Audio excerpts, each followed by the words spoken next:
Vale, pues vamos a empezar. Buenas tardes a todas, muchísimas gracias por venir. Además de daros la bienvenida, voy a empezar recordando, bueno, lo acaba de decir Jorge, pero por si ha llegado alguien un poco después, que tenemos ángeles de clave aquí por si alguien quiere, antes de que se tenga que ir, porque no se puede quedar hasta el final de la sesión, adquirir alguno de los libros. Si lo tenéis en mente, pues ahora es el momento. Y bueno, ahora os voy a presentar a las ponentes, pero además de agradecerles a ellas su presencia y su amabilidad en participar en el ciclo, tengo que agradecer a muchas personas que han hecho posible esta y todo el resto de sesiones del ciclo. Bueno, ya sabéis, las realidades de la precariedad, que en esta ocasión lleva por título Precariedad, Vulnerabilidad y Ausencia. En primer lugar, por supuesto, a Guille López Morlanes y a Jorge del Arco, que son quienes han hecho posible esto, quienes han tenido la iniciativa, quienes lo han llevado a cabo con muchísimo cariño y cuidado, además. También al proyecto Precarity Lab, Precariedad Cuerpo y Dañada de la Universidad Complutense de Madrid, que lleva Núñez Sánchez Madrid y Pablo López, que es el proyecto que hace posible y que acoge la posibilidad de que se pueda celebrar el Grupo Generis y del Departamento de Filosofía y Sociedad de la Complutense. También tenemos que agradecer, por supuesto, a la Biblioteca Iván de Vargas, que nos acoge en todas las sesiones, y a la Librería de Clave, en concreto a Nieves, que nos está acompañando en todas las sesiones. Y bueno, os voy a presentar ya a las dos ponentes. Primero os voy a presentar a Cristina, que está sentada un poco más lejos de mí. Cristina Añoro, que es profesora en la Facultad de Filología de la Complutense, en el Departamento de Lengua Española, Teoría de la Literatura y Literatura Comparada. Ella es doctora en Teoría de la Literatura y Literatura Comparada, pero además es licenciada en Filosofía, o sea que efectivamente es uno de los perfiles pues, más afines a este ciclo. Ha sido investigadora en diferentes universidades, en España, en Italia, en México y en Francia. Bueno, es autora de numerosos artículos en revistas especializadas, ha sido coordinadora también de monográficos especiales, traductora. Sus líneas de investigación incluyen la teoría de la literatura contemporánea, narrativa y teatro contemporáneos también, literatura escrita por mujeres, literatura y filosofía y teoría de la lectura.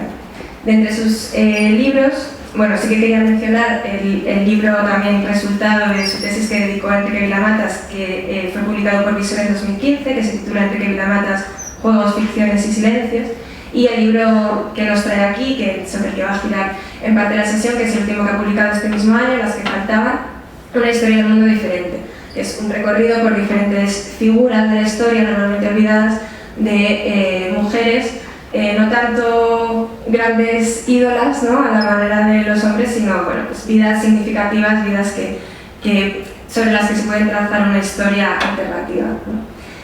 Y Elvira Navarro es escritora y además también es licenciada en Filosofía. Además de escritora, bueno, ha sido crítica, ha sido también editora y da talleres de lectura o talleres de escritura. También, bueno, tengo apuntados algunos méritos, aunque hay bastantes más. Fue ganadora del certamen de jóvenes creadores en 2004 de la Comunidad de Madrid y la beca de creación de la Residencia de Estudiantes. También ha recibido el premio Jaén de Novela, el premio Andalucía de la Crítica en la modalidad de relato y el premio Tormenta a Mejor Nuevo Autor. Fue incluida en la lista de grabadores mejores de 35 en 2010, en la lista de la revista Garanta, y ha sido colaboradora en diferentes diarios, suplementos culturales y de crítica. También a mí me gusta mucho, lo hemos hablado antes, el blog Periferia, que si no conocéis os recomiendo mucho que visitéis, que está dedicado pues, a un retrato geográfico de la ciudad de Madrid. De entre sus libros, que quizá conozcáis, destacan las dos novelas complementarias, las dos novelas gemelas, La ciudad en invierno y La ciudad feliz, la novela Los últimos días de Adelaida García Morales y el último libro de relatos de La isla de los conejos, estos dos últimos en Random House. El libro que en esta ocasión vamos a trabajar es un poco previo, es de 2014, La trabajadora.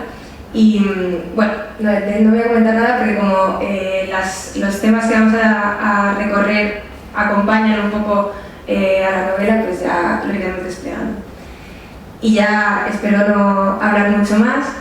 Habíamos pensado inaugurar el diálogo con uno de los temas que ha salido en otras sesiones también y que, bueno, que es un buen punto de unión entre el trabajo de ambas, que es la cuestión del sujeto precario.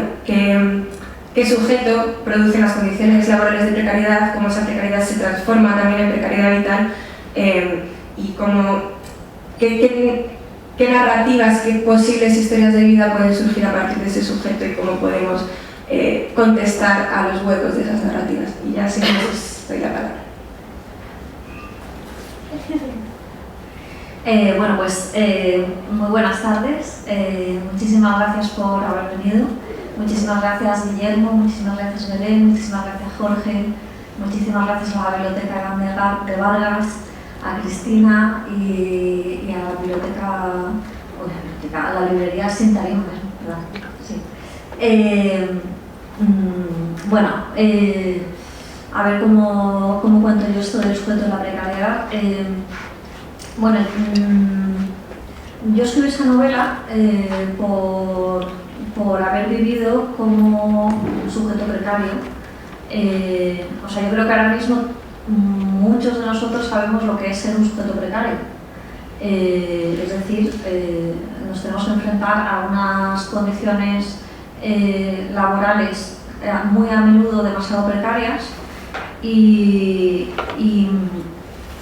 en mi caso, yo nací en el 78 y bueno, estudié EGB, hice BUP y en ese momento, o sea, cuando había sistema educativo, pues era, digamos que hubo un acontecimiento aquí en España que como que era una especie como de hito de ya la entrada de todo de España dentro de, no sé, de Europa, de la modernidad, a pesar de que ya no estamos en la modernidad desde un punto de vista, pero vamos, se decía así, ¿no? O sea, ya al fin éramos modernos. O sea, y había una serie de expectativas hacia el futuro, me refiero a la Expo del año 92 de Sevilla, donde se generan unas expectativas colectivas desaforadas. Y yo recuerdo, yo fui adolescente en los años 90, los años 90 como que cambió un poco el clima social, fueron unos años tremendamente nihilistas en el sentido de que el único valor que empezó a haber fue el dinero, ¿no? Se hablaba de la cultura del pelotazo, de lo fácil que era hacerse rico, todos los, bueno, por lo menos recuerdo en mi cole que la obsesión de los padres era que los hijos estudiáramos carreras que nos dieran dinero, lo cual era posible. Había como una sensación de que íbamos a ir todo el tiempo a mejor desde ese punto de vista, desde un punto de vista material, ¿no? Económico. Y bueno, yo crecí en ese caldo, ¿no? Y cuando terminé la universidad, hacía muy poco que se había liberalizado del todo el suelo, que lo hizo Aznar eso, y de repente estaba el boom de la construcción y de repente todas esas expectativas desmesuradas se tradujeron para muchas de las personas que habíamos hecho carreras de letras, por ejemplo, como era mi caso, que yo estudié filosofía, como ha dicho Belén, que los pisos eran tremendamente caros. De repente vivir en una ciudad como Madrid se volvió inaccesible y empezaron a haber un montón de trabajos precarios. O sea, digamos que fue una conjunción de esas dos cosas, ¿no? Entonces, yo recuerdo vivir en los primeros finales de los 90, principios de los 2000, que estaba Aznar, el lema de Aznar era España va bien, ¿no? España va bien, España va bien. Yo recuerdo vivir una especie de esquizofrenia entre el relato de España va bien y que se suponía que, bueno, que nada más salir de la facultad habías encontrado un trabajo que te iba a hacer sentir que España iba bien y que tú también ibas bien, y la realidad de no encontrar piso a un precio asequible, de un montón de... Yo tenía mucha gente, por ejemplo, muchos compañeros que habían estudiado periodismo, que ya empezaba a ser una profesión muy, muy precarizada. Entonces estaba, por un lado, ese relato, por otro lado, la realidad de mucha gente joven. Yo creo que esto lo empezamos a ver primero los jóvenes, y eso fue una especie como de creciendo hasta el año 2006-2007, que estalló la burbuja inmobiliaria y que empezó la crisis. O sea, en ese momento, antes del estallido de la crisis, en el terreno literario, que yo voy a hablar del terreno literario, aunque sea de filosofía, a mí se me ha olvidado todo. O sea, entonces, si digo alguna burrada en ese terreno, me perdonáis. Voy a hablar de lo que conozco mejor, que es el terreno literario. Las novelas que tenían un carácter social estaban muy mal vistas. Yo recuerdo que incluso los suplementos, aquellos escritores, o sea, recuerdo por ejemplo Belén Gopegui en todos los suplementos literarios, por el simple hecho de que sus novelas trataran temas sociales, digamos, y metieran un pie en lo político de una manera bastante militante, inmediatamente tenía malas críticas por eso, ¿no? Incluso digamos que había una especie como de consenso según el cual tratar eso en narrativa, en la ficción, te hacía jugar una especie como de liga menor, ¿no? O sea, como que aquellos escritores que escribían sobre ese tipo de asuntos eran escritores menores, ¿no? O sea, como que la novela social no podía dar a luz a ningún gran arte, ¿no? Yo creo que eso se debía fundamentalmente a esta situación de la que os he hablado. O sea, España al fin estaba como tocando algo que nunca había tocado, y por otro a un enorme, complejo de inferioridad cultural debido al franquismo, que todavía en aquellos años pesaba mucho. En el franquismo pues estaban cerradas las fronteras, las novelas que llegaban del extranjero pues llegaban a través de ediciones de argentinas, es decir, España estaba muy cerrada, y la novela que se hizo durante toda la posguerra fue una novela de tipo social, fue novela social, o sea, la mayor parte de los escritores escribían novela social. Nosotros ya no nos queremos identificar con este tipo de narrativa que habla de esta gente del campo, de los pueblos, de la gente pobre, como que daba vergüenza. O sea, es que el sentimiento era como de ser un país atrasado, ¿no? De repente, con el estallido de la crisis, eso cambia brutalmente. Se acuñó una etiqueta que era la de novela de la crisis. La trabajadora cayó bajo ese epígrafe de novela de la crisis, y de repente, bueno, digamos que la etiqueta se volvió moda. Entonces se cambió a todo lo contrario, es decir, si uno escribía sobre la crisis y lo que estaba sucediendo, ya no te trataban mal los suplementos, sino que te trataban muy bien, ¿no? O sea, y bueno, y en mi caso, La trabajadora nace, o sea, La trabajadora no es una novela autobiográfica, pero sí que nace de unas circunstancias autobiográficas. Una de ellas es, yo estuve compartiendo bastante tiempo un piso en Carabanchel, un piso que las paredes eran como papel de fumar. Tuve muchas compañeras de piso y compañeros también. Y digamos que el personaje de Susana, La trabajadora, para quien no lo haya leído, es una novela donde hay dos personajes, Elisa y Susana. Elisa es una correctora editorial, ella trabaja de freelance corrigiendo pruebas de libros en su casa, y llega un momento que el gran grupo, que yo no digo, yo pongo un nombre que es falso, el grupo para el que trabaja le dejan de pagar. Pero le dicen, bueno, pero ya te pagaremos más adelante, ¿no? O sea, pero de momento vas a estar unos meses sin cobrar. Entonces ella tiene que estar un poco como trabajando a ciegas.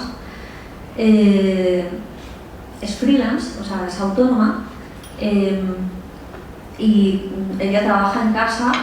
Que es todos los temas de la novela, ella trabaja en casa, con lo cual trabajar en casa significa que no hay un espacio, además en una casa que es un piso compartido, no hay un espacio entre tu propio espacio y el lugar de trabajo, ¿no? Es decir, el lugar que supone que es de descanso se convierte en un lugar de trabajo donde no hay horarios, porque trabajar en casa muchas veces lleva directamente a la autoexplotación, sobre todo cuando se cobra poco. Eso por un lado. Y luego está el personaje de Susana, que es la chica con la que comparte piso, que es una mujer que tiene ya 40 y tantos años, que viene después de haber vivido mucho tiempo fuera de España y que trabaja de teleoperadora, ¿no? Y que mientras que Elisa todo el tiempo le está dando vueltas al trabajo, y que además eso le genera las condiciones precarias en las que vive le llega a generar una crisis de ansiedad. O sea, Susana, por su parte, se niega a hablar del trabajo. O sea, es como que niega cuando Elisa le pregunta, oye, ¿qué tal tu día de trabajo? Susana nunca quiere contestar porque ella se niega a como reconocer que buena parte de su vida, de sus horas del día, las dedica a hacer algo que no le gusta, ¿no? Entonces digamos que ya no quiere hablar de ese asunto, lo tiene como negado, ¿no? Y Susana pues, ha sufrido en el pasado, ella tampoco habla nunca de su pasado, es un personaje que yo quería que fuera misterioso. Es un personaje que en principio yo me lo planteé como un poco bufonesco, luego no salió tan bufonesco como yo me lo había planteado, pero es un personaje que bebe un poco también de algo que yo veía mucho a mi alrededor en aquel momento, que era mucha gente que había venido a Madrid, a lo mejor había estudiado teatro o para ser directora de escena o cualquier cosa de esas y trabajaban de camareros, ¿no? Entonces, no sé, yo tenía amigos que llevaban a lo mejor 5 años trabajando de camareros o de teleoperadores, pero que no te decían que eran camareros o teleoperadores. Ellos eran directores de escena, eran actores, eran... De nuevo esta esquizofrenia, ¿no? Entre lo que se supone que... o lo que aspiras a ser, ¿no? Lo que tú te consideras y a lo que realmente le estás dedicando tu vida. Entonces yo quería hacer un personaje un poco burlesco, pero al final se me fue por la vía de la locura, porque Susana, bueno, al final la novela arranca con un brote psicótico que tiene Susana. Y bueno, estos son un poco los temas que yo trabajaba en La Trabajadora, valga la redundancia, un poco a ciegas. O sea, no sabía... También es que escribir una novela, escribir ficción en general, es un poco adentrarte en terrenos que tú no manejas, sino que ellos te manejan a ti. Es decir, tú puedes tener una idea para una novela o para un cuento, sin embargo, conforme empiezas a escribir, la novela o el cuento se va por donde quieres, ¿no? Entonces, mi idea, que era hacer una novela más bien bufonesca, se me fue por el lado de la patología mental, ¿no? Y bueno, ya he hablado demasiado, así que le paso el micrófono a Cristina. Bueno, muchas gracias también me sumo a los agradecimientos de Elvira, a ella por prestarse a este diálogo, por supuesto a Jorge, a Guillermo, a Belén, que han preparado esta sesión y han leído los libros, a todos los que os habéis acercado y bueno, pues a la biblioteca también de Iván de Barra. Supongo que a lo largo de esta charla se van a ir desgranando un poco visiones, ¿no? Caminos simultáneos, distintos, pero ya de partida en todo lo que acaba de contar Elvira, pues me reconozco en muchas cosas, ¿no? Yo nací en el 79, por lo tanto somos casi de la quinta, hemos estudiado en la misma facultad, yo empecé periodismo, pertenezco a esa generación que los padres de los que queríamos estudiar filosofía decían no, mejor periodismo, que hay mucho más trabajo. Entonces, bueno, pues lo que pasó después es bastante trágico, ¿no? Con toda esa generación que vivió la crisis. Esos países de los que ha hablado Belén reflejan también una historia de imposibilidad de volver a tu país, de precariedad del investigador. Y bueno, me reconozco también en ese discurso que recuerdo muy triunfalista del 92 de Barcelona, el problema de las casas, así que bueno, compartimos por edad también muchos referentes de los que hablaron. Yo la primera vez un poco que me encontré con el término precariedad, lo recuerdo porque me interesó mucho, me refiero en un sentido no de escucharlo en una conversación o a alguien, sino de detenerme a pensar un poco qué quería decir esta palabra. Recuerdo que fue la asignatura de ética, de filosofía, donde al hilo un poco creo recordar, de las virtudes y de otra serie de cuestiones muy interesantes, se analizaba el término mismo de precariedad. Y hoy, preparando un poquito esta charla, pues me he acercado a recordar lo que significaba, ¿no? Y recuerdo que en aquellos apuntes pues se mencionaban dos sentidos que la RAE recoge en su propia primera definición. Lo precario entendido como aquello que no tiene duración, como aquello que no tiene estabilidad, y luego ya recoge un sentido más material del término precario, como estaba diciendo Elvira, asociado a lo laboral, al trabajo, pero había ese primer sentido que fue mi primera vez, ¿no?, que me detuve con este término, ¿no?, el sentido que podía tener para la ética, aquello que no tiene duración, aquello que no tiene estabilidad, y que creo que en otras sesiones también ha aparecido, ¿no?, en la precariedad en un sentido cognitivo, en un sentido incluso ontológico, ¿no?, aquello que no puede definirse, estabilizarse, ¿no?, y como nos proponía también Belén para esta charla, y estaba un poco comentando Elvira, no termina de generar, ¿no?, la posibilidad de un relato con sentido, ¿no? Si nuestras condiciones existenciales, materiales, pero también ontológicas son precarias, pues difícilmente podemos narrarnos, ¿no?, con sentido una vida, con un principio, un medio, un fin, como pasa en las novelas, excepto en la de Elvira, que termina de una forma también muy diría yo, precaria, ¿no?, en un sentido de apertura y en un sentido de poca estabilidad y fijación. Y bueno, todas estas cosas luego me fueron un poco acompañando en otro amigo común que tenemos Elvira y yo, que hemos paseado por sus libros y por sus líneas también, que es Enrique Vilamatas, y que dediqué mi tesis doctoral en unos años previos a la crisis. Yo hice mi tesis, la defendí en el año 2007, cuando todavía no había habido la debacle económica, entonces en mi trabajo pues todavía efectivamente no había esa dimensión ahora muy presente, ¿no? Todo se ha resignificado mucho a partir del año 2007-2008, y había yo también trabajado pues, sobre las novelas de este escritor. Quienes las conocéis y habéis leído, pues tiene una fascinación evidente hacia personajes poco estables, ¿no?, que la figura del Barleby, aquel que se niega a que se relate una narración sobre él, que me recordaba en algunos puntos también al personaje de Susana del libro de Elvira. Y bueno, pues dediqué mi tesis en el fondo a esta cuestión, ¿no?, no en un sentido material, no en un sentido laboral, como estáis planteando, ¿no?, la precariedad en este sentido, pero sí las narrativas posmodernas, ¿no?, como esa línea, ¿no?, de la incapacidad de construir una narración con sentido, ¿no?, a partir de los años después de la Segunda Guerra Mundial, a partir de los 60, la imposibilidad de contar una vida con un principio, un medio y un fin. Y bueno, pues las novelas de Vilamatas están llenas de estos personajes, escritores que no escriben, Barlebys, ¿no?, que aparecen por todas partes, artistas sin obra, y en sus novelas también le penalizaba mucho la crítica antes de convertirse en un escritor de culto, ¿no? Le penalizaban justamente porque en sus novelas no pasaba nada y los personajes no tenían consistencia, no eran, bueno, pues eran precarios, ¿no?, desde este punto de vista que estamos viendo. En todo caso, mi libro, Las que faltaban, que es un homenaje al propio Vilamatas, evidentemente, en el título, ¿no?, con un sentido irónico y muchas vueltas que le podemos dar al propio término faltar, no nació tanto de ese momento, sino más bien, como está contando Elvira, de otro momento, ¿no?, de otra etapa, en 2018, una etapa mucho más en la Complutense, mucho más politizada, mucho más evidente, ¿no?, todo este contexto del que estamos hablando, y concretamente en una manifestación del 8 de marzo de 2018, en la que estábamos en la Complutense por la mañana, donde yo soy profesora efectivamente, y pues vi la pancarta de una estudiante que se levantaba, ¿no?, y que decía no hay mujeres en mi temario de literatura, no hay mujeres en mi temario de literatura. Entonces a mí esto de no hay mujeres en mi temario de literatura, cuando has trabajado además sobre los autores sin obra, sobre los escritores Barleby, sobre los escritores que no escriben, pues fue una frase que me acompañó. Y desde esa perspectiva un poco de la precariedad, ¿no?, en este sentido que estamos diciendo un poco casi ontológica, ¿no?, a la que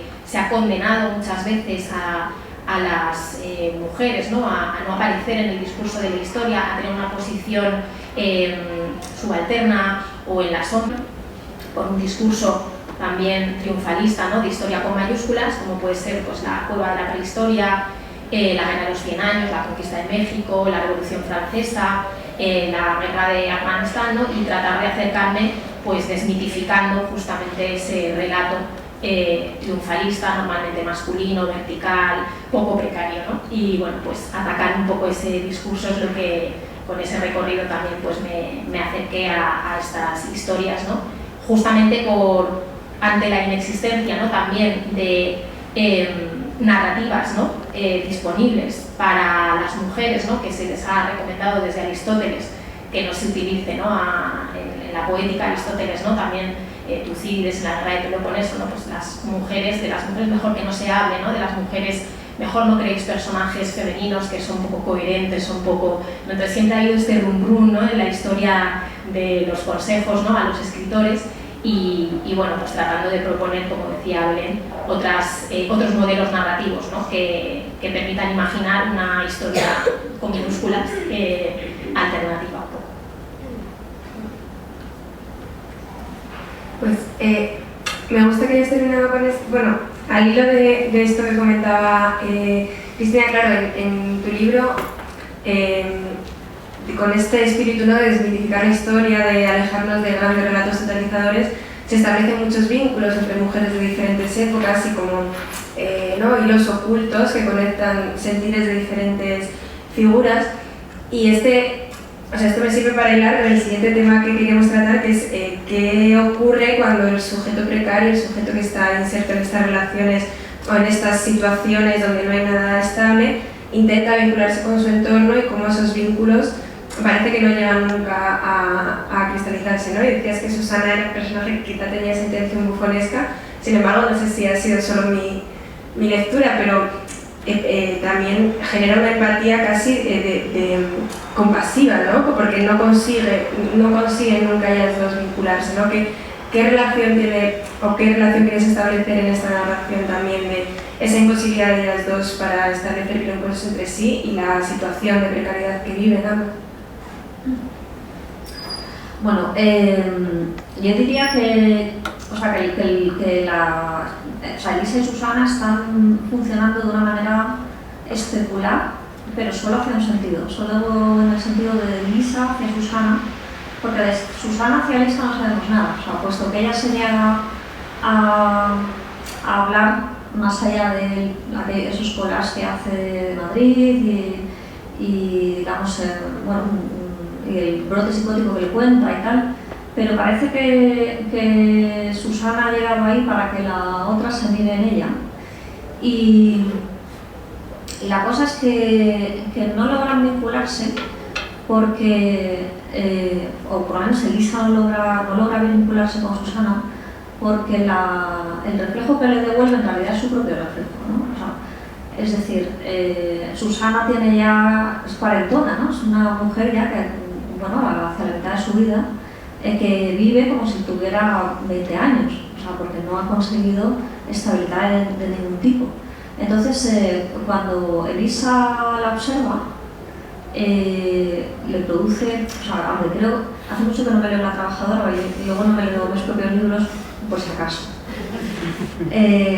Pero lo que recuerdo de las últimas veces que me lo leí es que esto no se especifica exactamente, sino que hay en el trato de Elisa hacia Susana una suerte de desprecio. Como diciendo, mira esta, con 40 y tantos años, ahí haciendo chorras, recortando de las revistas compulsivamente sus figuritas y haciendo estos mapas y llenándolo todo de recortes y cogiendo autobuses al tuntún y ese desprecio en realidad lo que pasa es que se está, ¿cómo decir? En realidad es que ella tiene miedo de convertirse en Susana, ¿no? Mientras que Susana, mi intención es que es un personaje que se ha asumido plenamente. Es más, puesto que Susana lo único que puede controlar sobre sí misma es el relato, eso es lo que hace, ¿no? O sea, ofrecer a los demás el relato que ella quiere ofrecer, ¿no? O sea, construirse a partir, incluso el relato de su propia locura, es un relato que no sabemos si es real o no. En ningún momento sabemos si Susana se está inventando eso que ocurrió o si eso ocurrió pero no ocurrió de esa manera. Y la otra simplemente observa asombrada y con miedo porque no quiere convertirse en Susana. Entonces, ese miedo impide todo vínculo, ¿no? O sea, en lugar de... O sea, no hay un lazo de solidaridad en ningún momento, sino que lo que hay es un rechazo, pero es un rechazo porque tú vas a acabar como un poco como quien rechaza a su padre o a su madre porque no le gusta, y lo que estás rechazando es que digamos es que está asomando la patita el que tú te vas a convertir en eso. Entonces eso era lo que yo creo que he hecho en ese... Y además Elisa no acaba de desvincularse del relato triunfalista. Es decir, que ella quiere salir de ahí, o sea, no quiere estar ahí, sino que lo que quiere es poder hacer esa vida que ella creía que iba a poder hacer, ¿no? Y en ese sentido, vincularse con Susana, de alguna manera, sería como asumir el fracaso de ese relato. Entonces, bueno, eso es un poco lo que la novela, donde se juega la novela.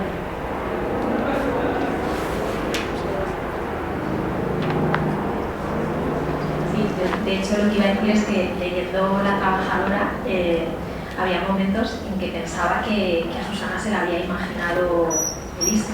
Digo, esto es, al final va a ser como en esa peli, no me acuerdo del título, de una escritora y otro que se lo ha inventado todo, o sea, que no sé qué, no, porque yo decía, ¿la ha visto alguien más?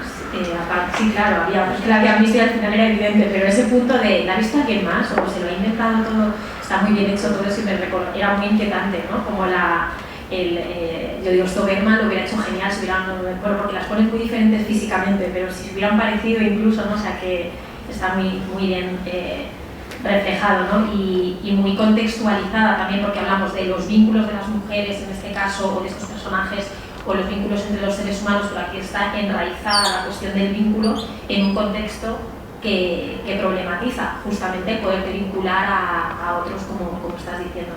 Y bueno, yo simplemente por añadir, sí que es verdad que la amistad para mí es un tema que me ha servido para desmitificar un poco ese relato triunfalista, ¿no? en el que no aparecemos.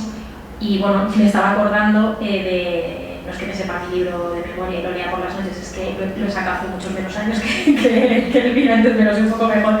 Y me acordaba de esta frase de Montaigne en su ensayo sobre la amistad, que es un ensayo precioso, pero que nos encontramos con la perla, ¿no? Que en clase de filosofía intentamos esquivar, pero aquí está, donde sin que nadie le haya preguntado, después de un ensayo tan bonito, coge y dice, pero las mujeres no pueden ser amigas entre ellas, porque no tienen un ánimo inconstante y no es el adecuado para resistir un mundo tan apretado y duradero. Justamente lo apretado, lo duradero, lo estable, ¿no? Pues no estamos preparadas para hacer bien el nudo y aguantar, ¿no? Decía Montaigne. Entonces, bueno, en mi libro sí que me he intentado fijar, y es un recurso que aparece de forma recurrente, también hay muchos desencuentros, por supuesto, pero intento inyectar un poco de optimismo y demostrar cómo esos vínculos que se han establecido y que han existido desde siempre, desde las comadronas hasta las películas como las sufragistas que se disfrazaban de Juana de Arco, se vinculaban a ella de esa forma, en fin, hay un montón de anécdotas que intentan pues mostrar cómo esa amistad entre mujeres ha sido decisiva para nuestra historia y para la historia de la humanidad también, porque ha sido pues, esos vínculos, ¿no? Pero me acordaba de la frase de Montaigne, que tiene que ver con lo precario también. Sí, bueno, en este sentido, perdón que os vuelva a preguntar, pero me resulta muy interesante esto que ha surgido porque, bueno, lo mismo que comentabas de la novela social, ¿no? De esa condenada novela social que también salió en la sesión pasada, que lo comentaba David Becerra, de esa precrisis, como era como una literatura de género que no se valoraba. Un poco lo mismo ocurre muchas veces cuando hay novelas protagonizadas por mujeres o ensayos dedicados a las mujeres, ¿no? Como que queda afuera de esto. Y sí que os quería preguntar, porque claro, en el caso del libro de Cristina está claro que, bueno, estamos hablando de unas personas que por una circunstancia se les ha apartado de los relatos, ¿no? Pero la elección de poner a dos mujeres en La trabajadora me imagino que no responde tanto a eso, sino a cuestiones narrativas. Entonces, ¿hasta qué punto esto influye también en la relación que ellas tienen, o crees que es importante también La trabajadora? ¿O crees que los vínculos que establecen tienen que ver con esto? ¿Tienen que ver con ser mujer, quieres decir? Sí. Vale. La verdad es que yo no pensé en esto, o sea, no pensé en su condición de mujeres.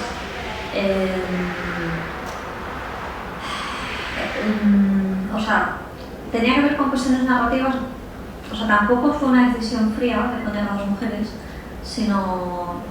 O sea, de la misma manera que los libros de Jaime Marías hay hombres, quiero decir, porque naturalmente te sale muchas veces escribir desde una mujer porque tú eres mujer, simplemente. O sea, es una cuestión de cercanía. ¿Habéis experimentado la precariedad también con el académico? Sí, pero no, o sea, para mí no tenía que ver esa precariedad tanto con el hecho de ser mujer como con el tema laboral. O sea, para mí el tema era el tema laboral. el tema de las aspiraciones y el tema de la locura. O sea, el tema de la pérdida de lo real y cómo construimos el relato de lo real según cómo lo percibimos y cómo cualquier precarización mental, digamos, cualquier patología mental hace que la realidad sea otra, o sea, se convierta en otra cosa. Entonces, no sé si Susana hubiese sido un hombre o si Elisa hubiese sido un hombre, obviamente si es que yo vamos a ver, no acabo de ver que algo tenga que cambiar sustancialmente porque haya un personaje femenino o masculino. Otra cosa es femenino o masculino según qué temas, qué sé yo, la maternidad. Lo que pasa es que, por ejemplo, yo la maternidad es un tema que no he tratado en ninguno de mis libros. Supongo que si yo tratara la maternidad, ahí sí que habría una diferencia, porque la hay muy fuerte, ¿no? Quiero decir que un personaje femenino no tiene por qué ser femenino. O sea, que para mí una mujer realmente es un lugar que no está tan definido. Igual que un hombre, o sea, hay hombres femeninos, mujeres masculinas. Entonces, para mí, finalmente, por lo menos en mi literatura, no es tan determinante ser hombre o mujer. De hecho, yo creo que las mujeres, pero es que ni siquiera los personajes que yo hago, incluso cuando he hecho personajes hombres, que también en los libros tengo personajes hombres, lo único que comparten todos es que están un poco locos. O sea, ese es el lugar que a mí me interesa, la grieta mental, la grieta perceptiva, la grieta del relato. Que no necesariamente por ser mujer tiene que evidenciar más esa grieta. Quizás sí, en algunas circunstancias, ¿no? Pero igual que quizá también en determinadas circunstancias siendo hombre también se evidencia más, ¿no? O sea, es que depende del lugar desde el que estemos hablando, ¿no? Entonces, no te puedo contestar porque creo que es un tema que en realidad yo he pasado de puntillo, mi cabeza no estaba, son mujeres, ¿no? Esto es determinante, son mujeres. No, sino más bien estaban un poco locas las dos. O sea, ese es el lugar. Bueno, pues en mi caso la verdad que la respuesta es un poco más decepcionante porque este libro fue en realidad un encargo. Entonces a mí realmente me encargaron, me propusieron un punto de partida que era escribir una historia del mundo contada a través de la vida de algunas mujeres. Entonces yo lo primero que pensé fue, como yo, pero si no soy historiadora, y de hecho suspendí historia y esas cosas, ¿no? Como que no recuerdo fechas, soy incapaz de meterme de verdad en la historia porque me parece como demasiado solemne, ¿no? Entonces no. Y por otro lado, pues lo de a través de 21 mujeres sonaba como una cosa un poco a priori a lo mejor fácilmente manida, ¿no? O fácilmente hecha de una forma con la que a lo mejor pues no me identificaba así, ¿no? En todo momento. Pero acepté, por supuesto, el encargo porque me atraía mucho poder escribir un libro, tenía muchas ganas de hacerlo y tenía ganas también de responder a esa pancarta de la estudiante, ¿no? De no hay mujeres en mi temario de literatura. Y bueno, pues como un poco ha dicho Elvira, para mí lo fundamental, claro, eran mujeres, había que elegir a 13, yo había trabajado sobre literatura escrita por mujeres, pero en mi caso, igual que en el tuyo dices, lo esencial era que estaban un poco locas y lo fundamental era la locura, la pérdida de lo real, las aspiraciones, eso era de lo que querías escribir.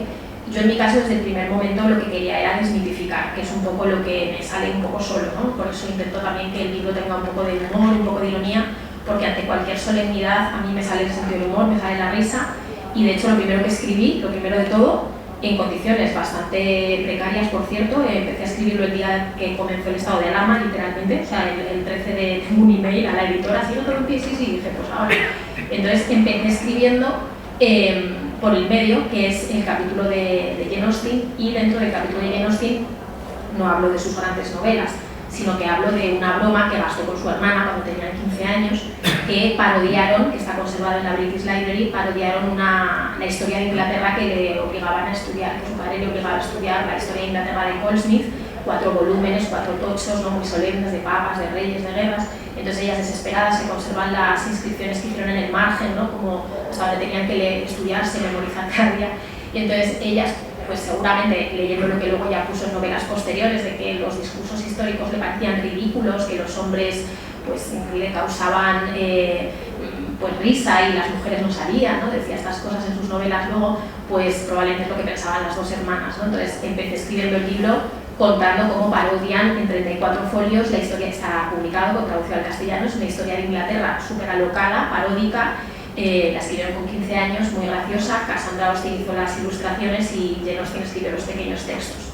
Entonces a mí me sale solo la desmitificación, el buscarle el fallo, vamos a reírnos un poco y un poco a rodear siempre con una mirada, por supuesto, no de reírte, sino de un poco más tierna, ¿no? Sobre el ser humano, ¿no? No me gustan los discursos solemnes porque le hacen poca justicia al ser humano. El ser humano es bastante más de andar por casa, más tierno, falla, cuando se comunica no sale. Entonces me interesa mucho ese sujeto precario, entendido en un sentido no solo material, sino también bueno, pues con menos, diríamos hoy, agencia, ¿no? Con menos, un sujeto menos kantiano, ¿no? Un poco más frágil, que se contradice, que... Entonces ese era un poco mi tema, ¿no? Y por eso las que faltaban no son las 13 mujeres del Indio. Las que faltaban son piezas que suelen faltar, ¿no? Al contar las historias. En cada caso pueden ser unas u otras. Por ejemplo, el capítulo de Cleopatra es su hija, que descubrí que había tenido una hija, que le había sobrevivido, ¿no? Y bueno, pues esa pieza nos falta en el relato. O en el caso de Juana de Arco yo desconocía que había sido un personaje tan importante en los años 10, años 20 y que se disfrazaban de ella las sufragistas, pues esa parte de la historia me faltaba. O en el caso de Marie Curie, pues no voy a contar otra vez la historia de Marie Curie, que ya no sabemos, heroica, sino que digo, bueno, ¿y cómo lo hizo? Si se quedó viuda, tenía 2 niñas, ¿cómo conciliaba? Justamente, ¿no? ¿Cómo concilió con su precariedad, que tenía pocos recursos económicos?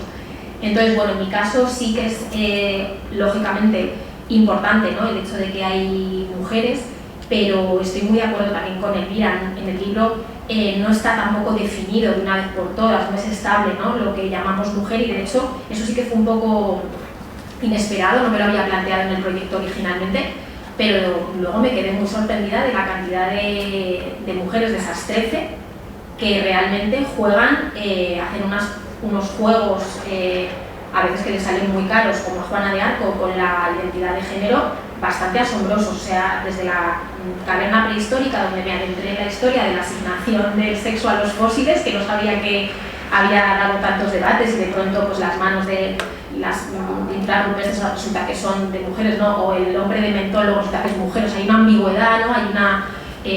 como dices tú, no está definido. El personaje de Juana de Arco, que se disfrazaba de varón, pero insistía en que la llamaran Juana, es decir, mantenía a la vista las dos identidades, generando más rechazo y más ambigüedad, y fue por lo que la condenaron, entre otras cosas. El personaje de Simone Weil, la filósofa que firma a Simón y que le tuvieron que hacer sus padres un smoking con falda y chaqueta. Entonces ahí hay un juego. Victoria Kent, que escondida en la Segunda Guerra Mundial en París, escribe un diario masculino. En fin, es un juego constante que atraviesa el libro, y en ese caso luego me fui dando cuenta que estaba ocurriendo, pero no estaba previsto originalmente. Así que bueno, no sé si te respondí. Pues un boicot. Pues antes de hablar del tema de la locura, que creo que nos dará para mucho y que bueno, es muy fascinante, por lo menos a mí me parece. Quiero recuperar este último que has dicho, esta casi reivindicación de la vulnerabilidad, o de una manera de contarnos más capaz de abrazar la vulnerabilidad y la parte humana de la precariedad, ¿no? Lo más constitutiva. Sobre todo porque, bueno, también vuelvo a pensar en lo que has dicho de Susana, ¿no? Como, bueno, pues también con Elisa, como en lo que te reconoces o en lo que puedes conectar con esos personajes es esa fragilidad casi ridícula, pero que al final revela algo que todo el mundo tiene, pero normalmente esté escondido. Y también os quería preguntar un poco por la respuesta que le podemos dar ante ellos, o sea, cómo responder ante la vulnerabilidad ajena, sobre todo en una situación en la que los vínculos parece que no son capaces de forjarse, o incluso socialmente, políticamente, cómo solucionar este salto que puede haber entre las condiciones que tiene una persona y las condiciones que necesitaría tener para desarrollarse.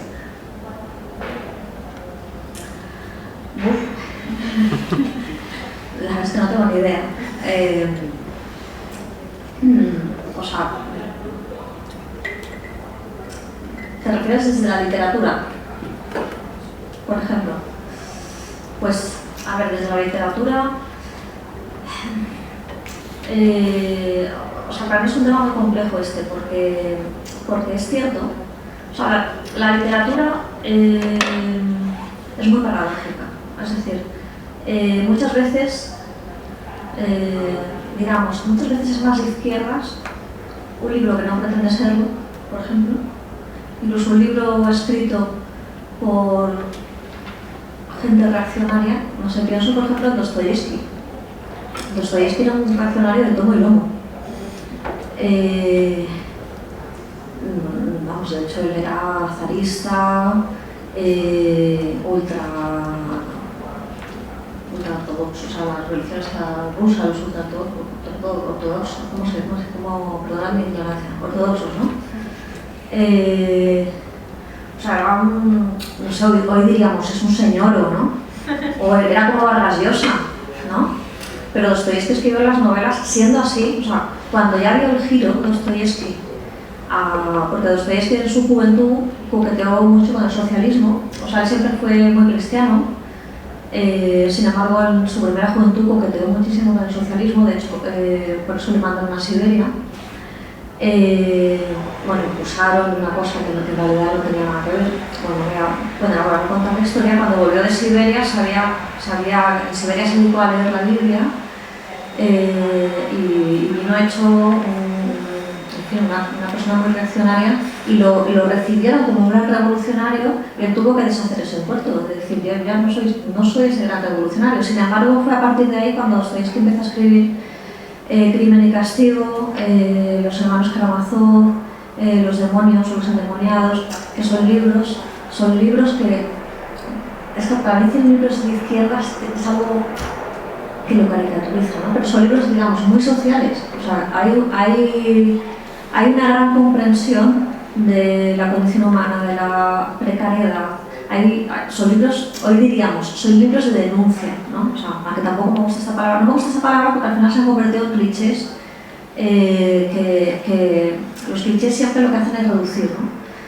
O incluso pienso también en Houellebecq, o sea, que es un gran reaccionario, pero los libros de Houellebecq, finalmente, puesto que se permite escribir sin tapujos, al final son los libros que más lejos van. Es uno de los autores que más lejos va en esa denuncia, ¿no? Y entonces, es que muchas veces en literatura se quiere escribir un libro que incida en la realidad y que sea muy político, y al final acabas haciendo un panfleto que es un lugar común, que para eso mejor no haber escrito el libro, y a veces quien no pretende hacerlo, finalmente termina haciéndolo. Entonces no sé que desde la literatura yo creo que muchas veces es muy difícil calcular si un libro en efecto va a tener algún tipo de efecto en ese sentido o no. Incluso es difícil calcularlo para el autor, incluso es difícil cuando el autor se lo formula de una manera consciente. Porque la literatura trata de la experiencia y la experiencia es muy, muy compleja, o sea, y está llena de paradojas. Entonces, desde la literatura, la verdad es que no lo sé. No lo sé por esto que acabo de decir. O sea, porque no estoy muy segura que los autores que quieren cambiar el mundo con sus libros no acaben haciendo panfletos formalmente muy conservadores y muy reaccionarios. Y al contrario, ¿no? No sé. O sea, ahí hay... En fin, es que la realidad es maravillosa, entonces siempre hay esas dos caras juntas, ¿no? Y cuando uno cree hacer una cosa, en realidad está haciendo la otra. Entonces, yo no lo sé. Fuera de la literatura, pues yo qué sé, pues igual tendríamos que hacer una revolución, pero unas revoluciones que han hecho otros países que al final el resultado ha sido horrible, pero reformular lo que sería una revolución, pero eso es una cuestión, también o sea, que no soy política ni pienso en esos términos normalmente, entonces para decir chorradas mejor no digo nada.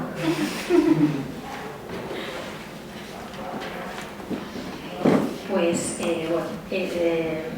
un poco más, me estaba viniendo un poco una frase que le gusta mucho a Vilamatas precisamente, y que en realidad creo que es de Scott Fitzgerald, que es algo así como: no somos de aquí, pero solo la literatura se hace cargo de nuestro desamparo, ¿no? Entonces, mi libro no es ficción, es un ensayo un ensayo que intenta llegar a un lector más amplio que el académico, lo que es muy fácil. Yo ese era mi objetivo, entonces eso era muy sencillo, con que lo lean 2 o 3 personas ya es mucho más de lo que normalmente leen los trabajos especializados y académicos. Esa era mi aspiración, digamos, entonces bueno, no era muy elevada. Y entonces es un ensayo que sí que, al no ser historiadora, al no venir un poco de esa disciplina, sino venir de la literatura y de haber dedicado mi vida a destripar los libros de otros, a hablar de los libros de otros, a incluso dirigir tesis sobre Elvira y cosas así, pues tenía yo ahí también mi momento, ¿no?, de querer utilizar esos recursos, ¿no?, que había estudiado, recursos que son de la literatura, y que justamente venían un poco a ayudarme en donde hay huecos, ¿no? Pues si hay huecos en la historia, ¿no?, y quiero contar estas historias de una forma diferente, pues lo haré utilizando pues la imaginación o un estilo más narrativo que también puede interesar además a más personas, a más lectores. Entonces, eso por un lado, ¿no? Yo creo que la literatura en general sí que es relacional, por lo que estaba un poco también diciendo Elvira, ¿no? Poner etiquetas es cerrar la obra, ¿no?, y cerrar una interpretación, encorsetar, y eso le va mal siempre, ya sea literatura de denuncia o literatura de mujeres, o le pongamos la etiqueta que le pongamos, ya estamos como cerrando la interpretación y por lo tanto la potencia del sentido pues se va a ver empobrecida, ¿no?, nunca mejor dicho. Entonces yo me sentía muy feliz en la literatura porque tiene esa capacidad relacional que no tienen otros discursos, ¿no? De hecho, poder haber relacionado a Jane Austen con Malala, con Cleopatra, con no sé qué, es que eso solo lo puedes hacer porque son personajes de un relato, ¿no?, que te estás un poco inventando, que estás tejiendo tú. Entonces, eso por un lado. Y luego, por otro, sí que es verdad que lo de la vulnerabilidad para mí era muy importante porque, bueno, había leído un poquito, trabajado un poquito sobre Butler, de Diana Caballero, que es sobre todo esta filósofa Caballero, la que me gusta mucho, que ha trabajado mucho sobre este concepto del vulnus, de la vulnerabilidad, en un libro que os recomiendo mucho, que se llama Horrorismo, que está publicado en Anthropos, y sobre todo otro que no está traducido, creo, que se llama Inclinaciones, está en inglés, y que es una crítica de la rectitud, de la ración recta, y que era lo que yo estaba justamente leyendo cuando empezó el estado de alarma y empecé a escribir, ¿no? Entonces sí que me influyó mucho, está muy citada, esta idea de cuestionar esa rectitud del sujeto, esa verticalidad. Ella lo hace además desde el Homo sapiens hasta la actualidad, un libro pequeño, muy interesante sobre la inclinación, la figura de la inclinación. Entonces sí que me parecía muy importante, si iba a contar otra historia del mundo que precisamente no fuera solemne, no fuera triunfalista, no fuera totalizadora, pues acercarme al ser humano o a esos momentos, ¿no?, así un poco de minúscula, pues desde esa mirada muy atenta a la vulnerabilidad. Y hay un capítulo en concreto que dedico al nacimiento, porque la protagonista es una ginecóloga, la primera ginecóloga, medio personaje de leyenda del siglo IV a.C., y es un poco la oportunidad también de ver qué importancia o qué lugar le ha dado la filosofía, que de eso Beller sabe mucho más que yo, al nacimiento, al cuidado, a la vulnerabilidad, ¿no?, de la vida que empieza, qué tratamiento le había dado la filosofía. Y entonces es súper gracioso leer lo que opinaba Kant sobre los recién nacidos, que Caballero le dedica incluso un capítulo, ¿no?, diciendo que Kant odiaba a los recién nacidos porque, claro, lloran, los niños hacen este tipo de cosas, ¿no? De repente mi hija se acaba de ir, de pronto hay una inestabilidad aquí. Entonces, claro, Kant no puede pensar en un recién nacido a la hora de elaborar toda su teoría del sujeto recto, ¿no?, que sigue los principios, llega a lo que se propone, ¿no? Entonces me parecía muy importante acercarme al ser humano desde esta perspectiva de los niños, de no sé, muchos adolescentes, en mi libro hay muchos adolescentes, señoras mayores, que ponen un poco en cuestión esta idea del sujeto de la filosofía, como decía Elvira, también de la modernidad, ¿no? Claro, pues ahí también esas inclinaciones y ese salirse de los rectos, donde si queréis enlazamos por el tema de la locura, porque creo que tenemos que abordarlo mucho. Además has dicho que no solo es en La Trabajadora, sino que es un tema que te interesa recurrentemente, y que además, bueno, en La Trabajadora recoges el momento de ruptura, ¿no?, el momento en el que Elisa cae o se fractura del todo su percepción de la realidad. Entonces no sé, en fin, lo que tú quieras comentar sobre este tema, sobre el papel que tiene la novela, sobre el vínculo que tú le ves con la historia de vida que le has puesto a ambas. Bueno, pues el tema de la locura, no locura en un sentido total, ¿no? Yo creo que sino locura como más de andar por casa, yo creo que todos estamos además un poco locos, y bueno, no es un asunto que yo hubiese meditado en La Trabajadora, ni siquiera en los otros libros donde saco también un poco personajes que tienen algún tipo de problema en este sentido, que son en los últimos de Adelaida García Morales y también en La Isla de los Conejos. Pero sí que veo que es un tema muy recurrente, en mi literatura, que no he elegido yo.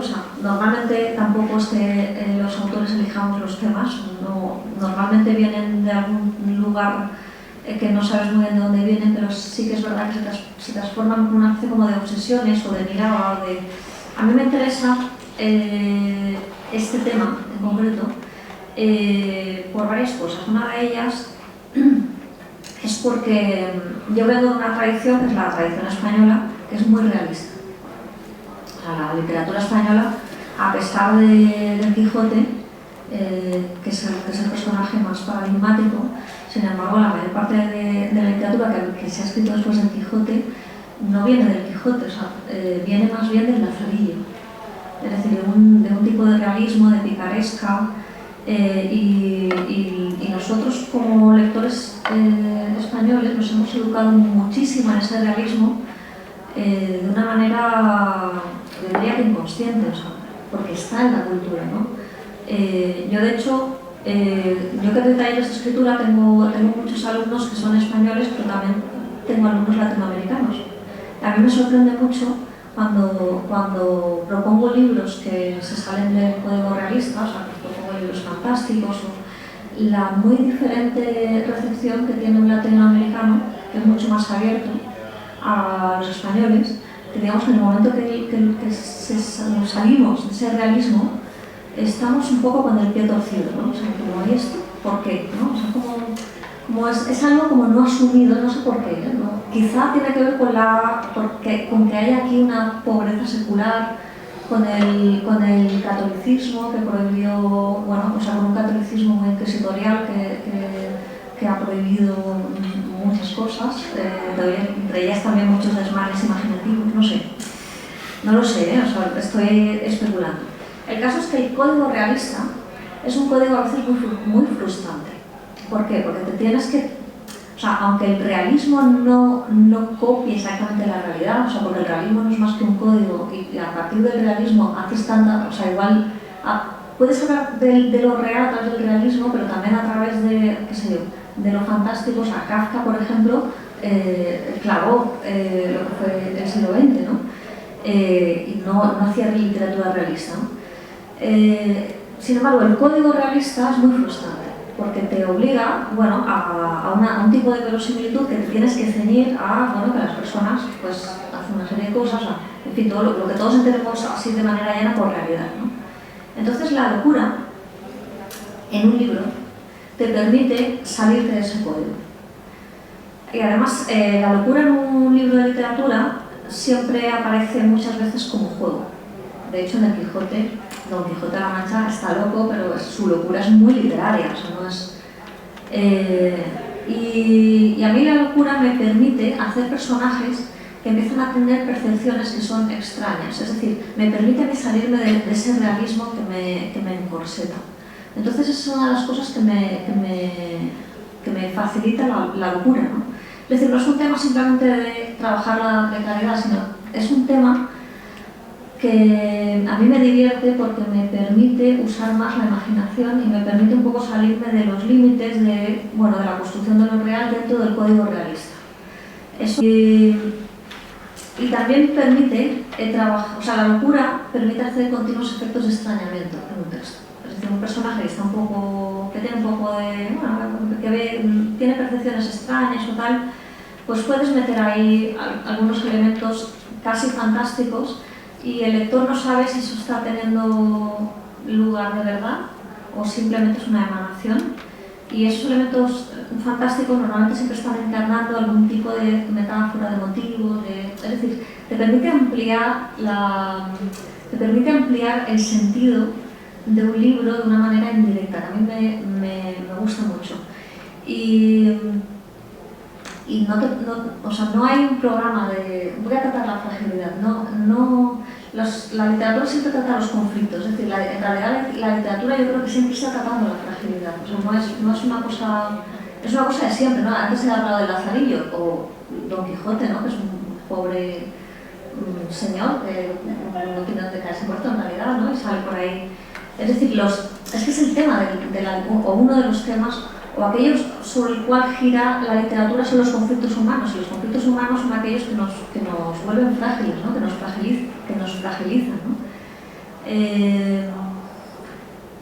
Pero no hay una cosa como racional de decir, venga, voy a usar la locura, o sea, yo ahora lo he elaborado de una manera para que todos lo entiendan, pero yo no me he hecho este razonamiento en casa, o sea, no, venga, que el código realista es mental, no, sino que yo me pongo con los personajes y los personajes normalmente se me van por ahí, entonces, pues eso.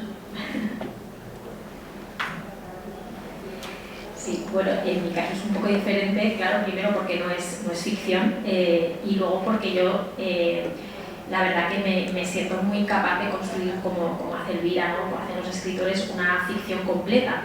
Me siento mucho más segura cuando parto, o sea, lo que me siento un poco más segura, no sé si mucho más, pero un poco más, cuando yo ya conozco el final de la historia, porque son personajes reales que han vivido historias reales, que conocemos más o menos, y entonces mi trabajo era más como acercarme a sus historias, leer muchísimo sobre ellos, obsesionarme completamente, cada mes era una de estas mujeres, pues obsesionarme totalmente y encontrar ahí sí un poco más literariamente cuál iba a ser la llave o qué historia dentro de las que se ofrecían me quería contar, ¿no? Me apetecía contar, pues como os digo, me encontraba con la hija de Cleopatra y decía yo, pero ¿quién es esta Selene, Cleopatra, Selene, que era la hija de Marc Antonio y Cleopatra, que era como si hija de los Beckham en su época o algo?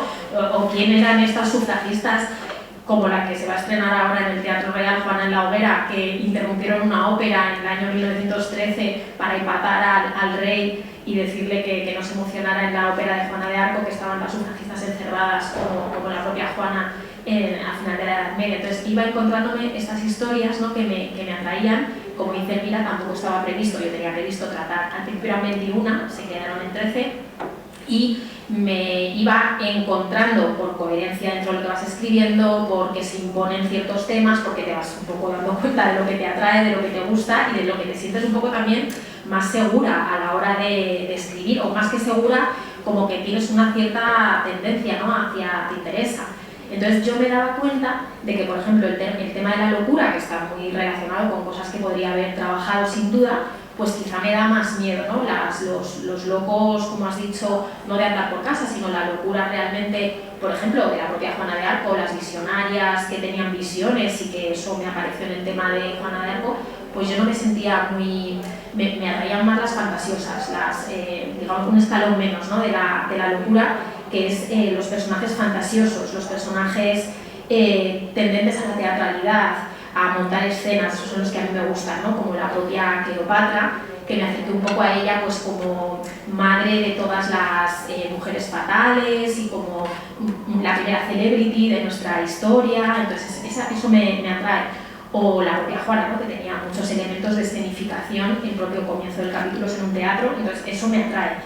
Y me relaciono más en esa tradición doble que tú has mencionado, me ha interesado mucho el Lazarillo y el Quijote, pues quizá con los personajes que la propia Jane Austen en su novela La abadía de Northanger recreó, que son los llamados Quijotes con enaguas, ¿no? El personaje que existe en la tradición inglesa, de la literatura inglesa, una de las influencias del Quijote es que sirvió para crear personajes femeninos que de tanto que habían leído pues se convertían potencialmente en fantasiosos, ¿no? Las mujeres pues en el momento de la alfabetización, etcétera, eran todas Quijotes con enaguas porque como su educación era muy precaria, podían fácilmente confundir la realidad con la ficción.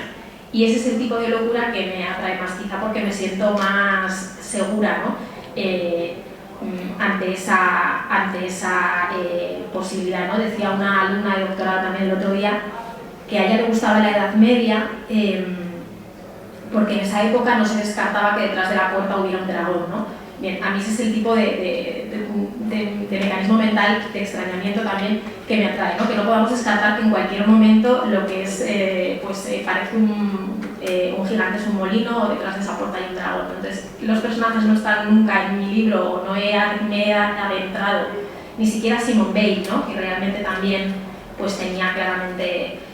me atrae más como pues, otras partes, no es que me atraiga, sino que a lo mejor pues, me siento más afín a las partes más de fantasía, teatralidad y no tanto a la locura. Quizá en el siguiente libro me atreva. Pues bueno, no sé si queréis comentar algo más que se nos haya quedado en el tintero, pero como ya llevamos un buen rato de diálogo, si queréis vamos abriendo el turno de preguntas para que intervengáis quien quiera.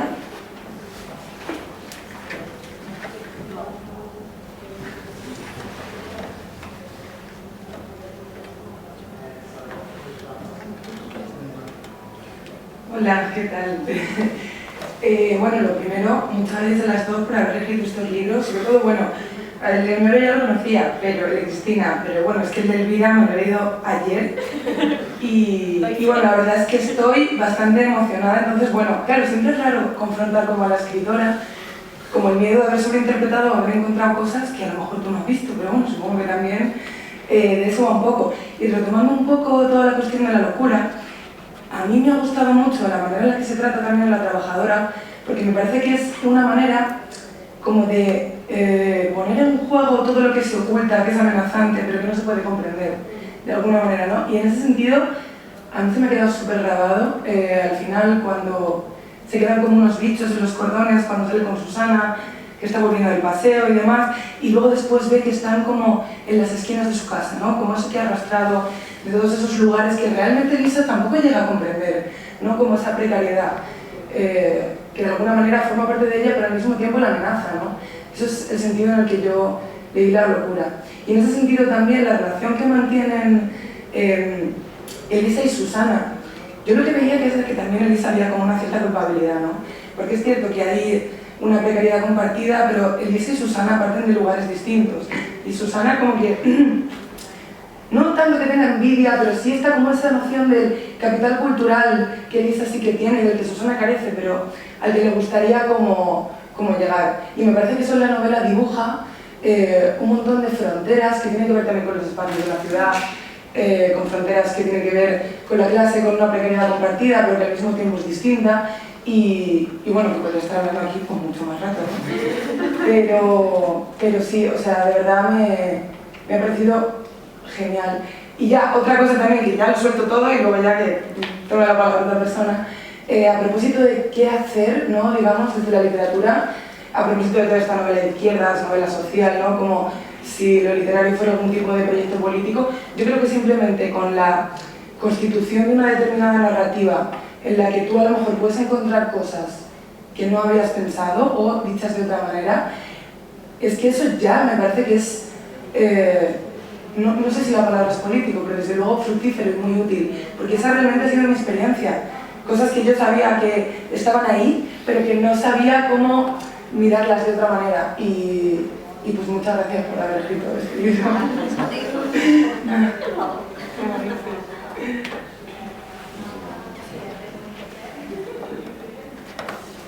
Bueno, que muchísimas gracias, te voy a llevar a todos los eventos. Que seguro que sabes hablar de mejor que yo. O sea, yo considero que si un libro no ofrece más de lo que lo ha escrito cree que ofrece, es un libro fracasado.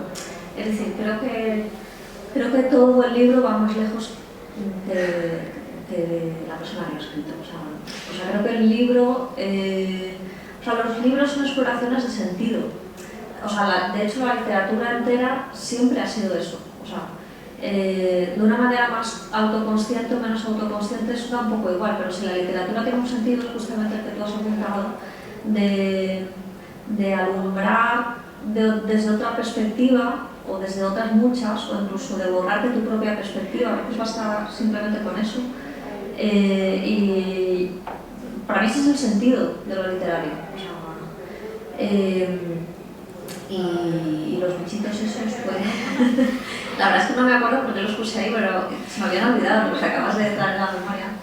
Yo no releo mis libros porque me daba pavor encontrarme con demasiadas erratas y tal, y luego se me quita el sueño, entonces o sea, La Trabajadora lo leí varias veces después de publicarse y luego procuraba olvidarlo. También es cuando cuando te lees muchas veces un libro después de publicado te quedas enganchado al libro, o sea, como que no das espacio a poder, o sea, que tienes que olvidar, ¿no? O sea, es como, ya, esto se acabó y ahí se queda. Pero bueno, que, en fin, que lo que quería decirte era eso, que muchísimas gracias. No, quería añadir simplemente lo de los bichitos, yo que soy totalmente fóbica, pero como digo, yo me negaba a dirigir un trabajo fin de grado sobre el maravilloso cuento de Clarice Lispector sobre las cucarachas, porque dirigir un trabajo sobre eso era como ahondar justamente en la posibilidad amenazante, que me identifico muchísimo. Y luego un poco al hilo de lo que dice Amalia, que ha sido mi estudiante también, es un poco, yo creo que lo que decías también del extrañamiento, ¿no? Y que es muy brechtiano, lo político, yo me identifico mucho con eso, ¿no? Mandar un mensaje o decir algo, ¿no? de una forma, también pasa por esa relación distanciada justamente con lo que se nos da por natural, ¿no? Entonces, en ese sentido también para mí era fundamentalmente ese momento en el que desnaturalizas un discurso y justamente, como dices, la literatura te mueve a la acción en el momento en el que dices, vaya, esto no era como pensaba, ¿no? Entonces puede ser de otra manera, ¿no? Entonces creo que eso, efectivamente, el libro de Elvira lo plantea, ese efecto distanciado respecto a cuestiones que además 2014, porque claro, ahora 2022 ha pasado el tiempo, pero era un momento en el que se hablaba por primera vez de muchas cosas, ¿no? que empezaban a tener nombre.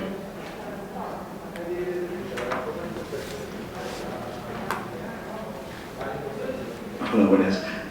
Muchas gracias a las dos. Yo es que básicamente lo que iba a comentar era exactamente lo que habéis comentado ahora al final, que es el tema de que quizá el valor político como tal del libro no es tanto el transmitir un mensaje, sino el utilizarlo como herramienta de conocimiento, en este caso del fenómeno de la locura en relación con la precarización. Justo hacía poco tenía esta cosa en mente, precisamente había estado leyendo unas conferencias de Leonora Miano, justo mencionando que no se le puede pedir que esté como exponiendo una realidad, sino que más bien que el libro es una herramienta de conocimiento, que en la construcción de la ficción se juega efectivamente un conocimiento más profundo de la realidad. Entonces, bueno, pues básicamente me habéis contestado bastante ya, pero sí que quería, pues, en este hilo preguntarte, Elvira, ¿qué has aprendido o qué crees que podríamos aprender en este caso en concreto de la relación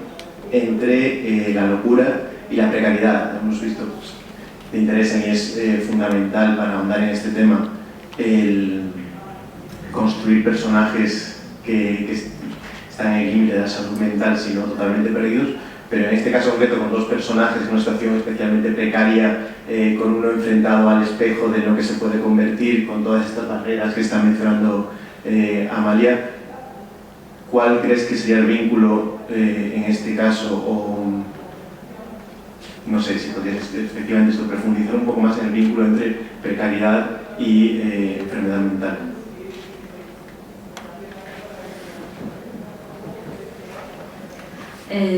Bueno, pues ahí lo que podría decir sobre eso no lo digo desde la literatura, o sea, sino desde la experiencia. O sea, hombre, desde la experiencia, o sea, es que normalmente, ¿cómo decir? O sea, como que todavía los relatos, los saberes, están como muy separados, ¿no? Entonces parece que, yo no digo que no, pero parece que una patología te venga porque sí, ¿no? O sea, un ataque de ansiedad porque sí, porque, bueno, son cosas que pasan, yo qué sé, se le han desnivelado no sé qué del cerebro, del líquido de no sé qué, que no sé qué hay en el cerebro, pero siempre te viene como el experto a decirte tus niveles de, no sé, ¿es serotonina o qué es? No sé, lo que sea, ¿no? O sea, que esta especialización de los saberes produce una desconexión entre ellos. Y creo que es especialmente grave, bueno, yo creo que es grave en todos los niveles, ¿no? Pero es especialmente grave cuando se trata de temas de salud mental, donde, o sea, no niego que haya patologías que a lo mejor sí que se deban a causas físicas, ¿no? Pero digamos que ese no mirar a qué se puede deber te impide cambiar aquellas circunstancias, o sea, te impide saber, o sea, te impide un diagnóstico que no acaba en ti, sino que es un diagnóstico sobre lo que te rodea también, ¿no? O sea, porque muchas veces las patologías se deben, en efecto, pues a que vives como un perro, has perdido el trabajo, a no sé qué, o sea cosas muy, en fin, materiales, ¿no? O sea, no de sustancias de tu cerebro o de no sé qué, ¿no? Entonces, o sea, yo lo que puedo decir es eso, que todavía me parece que está demasiado desconectados los saberes y que esa atomización impide la relación, impide el conocimiento, ¿no? O sea, no sé si te he contestado bien, ¿no? ¿Quieres tú decir algo?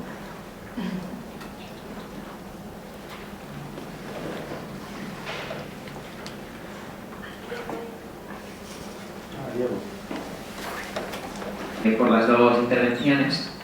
Mi pregunta tenía que ver más bien con la recepción de la trabajadora y la recepción creativa que ha tenido, ¿no? Porque parece que en los últimos años, y especialmente ahora, se publican una serie de novelas que tienen a la precariedad como centro, ¿no? Y que otorgan una importancia muy central a la cuestión del trabajo, como la que se habló aquí en estos ciclos, ¿no? Curling, de Isabel Rocal, la última novela de Manuel Guerán, Facendera, de Óscar García Sierra.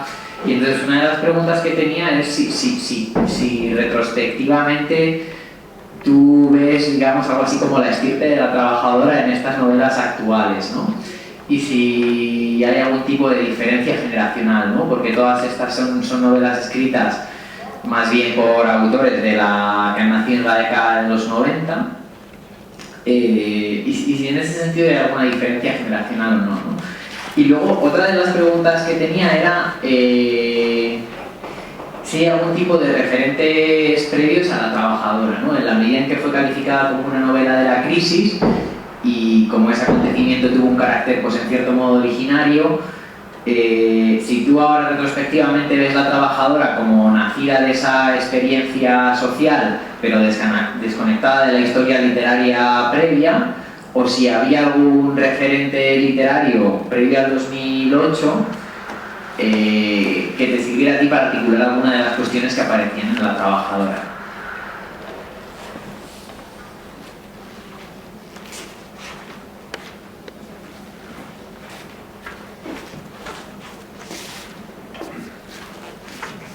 Pues muchas gracias por tu pregunta. Los libros en concreto que has mencionado no los he leído, de Manuel Guerán lo tengo en casa y lo quiero leer, pero no me lo he leído todavía. Pero sí he leído otros, o sea, no he leído esos, pero he leído otros. No sé, me viene ahora mismo a la cabeza Filtraciones de Marta Caparrós, que también ella es jovencita. Me viene a la cabeza Desencajada de Margarita Yakovenko. No sé si, o sea, no exactamente el mundo laboral, pero en realidad está tratando el mismo tema porque ella es hija de unos... sus padres emigraron aquí a España, entonces también cuenta las dificultades que tuvieron a la llegada. O sea, sí que he estado leyendo novelas de gente nacida en los 90 o 80, 90, o sea, en fin, más jóvenes que yo. No sé, me resulta... O sea, no soy yo la que tiene que decir si la semilla es la trabajadora. Yo diría que en realidad es casi imposible eludir el contexto. Es decir, que con la trabajadora o sin ella, o con novelas anteriores, ¿no? Que también fueron, digamos, que aparecieron antes, porque ahora mismo sí que es verdad que hay muchísimas ficciones y no ficciones que tratan este asunto.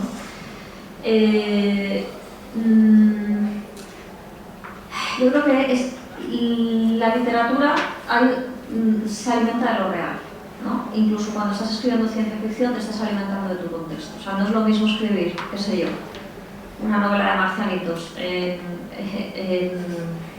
en un país con una crisis económica muy gorda. O sea, algo se va a colar que en Suiza, no sé, yo doy por hecho que en Suiza nunca tienen crisis. Es decir, que yo creo que simplemente La Trabajadora y las novelas que han venido después, o las novelas que pudiera haber antes, están dialogando con su contexto de manera inevitable. Sí que es cierto que para mí sí que ha sido decisivo el hecho de que de alguna manera no me gusta esa palabra, pero es así, ¿no? Está de moda. Igual que está de moda el feminismo, no sé si me explico. O sea, ahora mismo hay una serie hay un contexto que ha generado un mercado para eso. Es que antes no lo había. Para mí lo determinante ha sido eso. Además de que inevitablemente vas a dialogar con tu contexto. Porque antes había mucho miedo de publicar, siempre hay miedo de publicar una novela que se salga de los parámetros del contexto. Siempre, sea cual sea. Ahora no da miedo publicar una novela muy militante, feminista, no da miedo. Pero antes daba miedo. ¿Por qué? Pues porque la crítica te la iba a poner a parir. Igual que te iba a poner a parir una novela social, o te iba a poner... Cuando hay unas condiciones de contexto donde eso es celebrado, hay incluso mucha gente que, oye, voy a escribir esto... Es decir, surge el oportunismo también. No sé si me explico. O sea, es que ahora hay una circunstancia de contexto muy favorable para todo ese tipo de narrativa, y obviamente hay narrativa que está muy bien, que son novelas o cuentos, lo que sea, que funcionan muy bien, que son muy honestos, que son honestos en el sentido de la propia propuesta del autor, que ha querido tratar ese tema, pero también te encuentras con mucho oportunismo. Entonces, para mí es una cuestión más contextual. Y luego, yo te diría que en realidad La Trabajadora está bebiendo de toda la tradición española. O sea, yo me eduqué leyendo toda la novela de posguerra, para mí es muy importante. Y bueno, o sea, las típicas novelas clásicas de la literatura española. Es decir, que lo que pasa es que muchas veces tenemos una visión, una perspectiva muy limitada, inevitablemente limitada, pues porque nuestro tiempo histórico es muy cortito, ¿no? O sea, en realidad vivimos un poquito, ¿no? O sea, si miramos. Pero para mí La Trabajadora bebe de toda la tradición española. De hecho, yo cuando la saqué creí que me iban a poner a parir por esta cosa de que, vale, sí, estaba la crisis, pero todavía lo de escribir novela social no se sabía muy bien si te iban a poner a parir o no te... Yo esperaba que me pusieran a parir. O sea, yo dije, a mí me va a caer la de Dios. De hecho, yo tuve, en aquel momento, la editora que estaba en Random House me advirtió. Me dijo, oye, es que esto tal, esto... ¿no? Luego se sorprendieron, ¿no? de que tuviera un diálogo fecundo con el contexto, ¿no? Pero no era tan habitual, ¿no?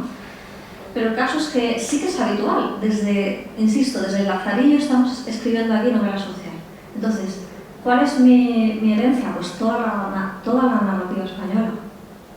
Para mí, o sea, y obviamente seguro que tiene influjo también de mucha narrativa, porque ya nos hemos educado leyendo a muchos autores latinoamericanos, a muchos autores franceses, ingleses, norteamericanos, es decir, seguramente recogen cosas de por ahí, ¿no? Pero yo la veo, para mí es una novela muy española, o sea, como muy deudora de la narrativa, además de posguerra. Porque yo, incluso cuando la escribía, me acordaba, por ejemplo, mucho de Ignacio Aldecoa, que tiene muchos cuentecitos donde cuenta Madrid, que a mí me gustan mucho los cuentecitos. Entonces yo estaba, de hecho lo cito, o sea, no lo cito, no digo Ignacio Aldecoa, pero hay un personaje que está hablando de que, que tiene que corregir la novela de una mujer que ya está medio gaga, pero que fue esposa de un escritor español. Bueno, no digo Ignacio Aldecoa, pero me estoy refiriendo a Ignacio Aldecoa. En fin, que era como mi manera de rendirle homenaje. Que nos acordaba a las 10 líneas de lo que había escrito, ¿no? Sí. Los autores de 90. Sí.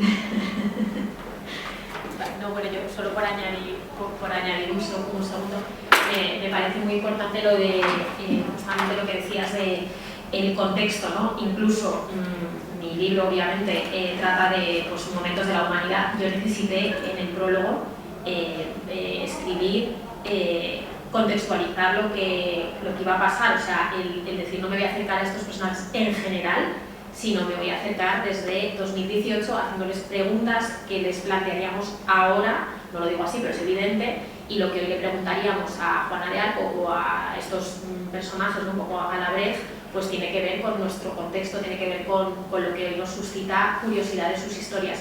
Y necesité contar un poco el making of, o sea, el decir al final del todo una historia que parece que todo bailado, que es verdad que yo vinculo las historias, hay sentido, ¿no? Y como optimista en ese sentido, pues el final necesité, que dudé mucho si ponerlo o no, necesité contar en 2 paginitas, pues abrir la ventanita de esto lo he escrito en la pandemia, esto lo he escrito con mi hija, esto lo he escrito, o sea, ofrecer un contexto que de alguna forma enraizara pues estos relatos, ¿no? Por lo que decías de la necesidad del diálogo con el contexto específico.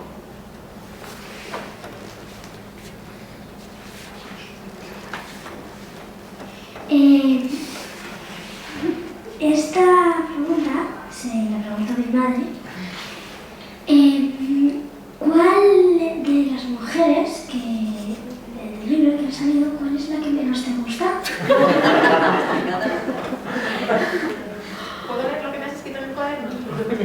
Vale, luego te lo enseño, mira, porque es muy gracioso lo que ha preguntado. La que menos me gusta, me tuvieron que caer simpáticas todas, me tuve que esforzar en que como se caen. Había 21 original, pues si las que se han caído, pues esas serán las que a lo mejor... no, pero esto va en serio, a diferencia de un artículo académico donde puedes escribir cosas que no te gustan y tal, el tono que había puesto al principio, que era con esa ternura, mirando a los personajes con ternura, con amabilidad, simpatía, sentido del humor, me resultaba muy complicado que me cayeran mal, o sea, entonces necesitaba que me cayeran bien. Entonces, quizá el que se me resistió un poco más era Victoria Kent, que bueno, pues era un personaje duro de roer en algunos aspectos, pero bueno, ya encontré la llave que lo abrió. Las demás me caen bien todas, me caen bien todas. Y sé que en otra presentación te preguntaron lo mismo, pero no me enteré muy bien de lo que respondías. ¿Y cuál es la que más te gusta? Bueno, ya, esto es lo que más me gusta. Pues el personaje que más me gusta es el que me daba más posibilidades también de lucir, porque a diferencia de las escritoras de verdad, yo no tenía que crear una ficción completa, sino partir de lo que habían vivido para con esos mimbres pues generar un cuento, una historia, ¿no? En cada caso. Entonces el personaje que más me lo facilitaba era o Mary Wollstonecraft, que tuvo una vida completamente novelesca y además estuvo en la Revolución Francesa y era la madre de Mary Shelley y había vindicado los derechos de la mujer, o sea, muchísimo movimiento y acción, que es lo que a mí me va bien para escribir. O Sofonis Bandisola, la pintora, que empieza con 20 años mandándose cartas con Miguel Ángel, pero estuvo aquí con la princesa de Éboli con 90 y pico, entonces bueno, eso es un personajazo de serie de televisión, entonces esos eran los que mejor me caían porque me permitían lucirme, que es lo que yo quería.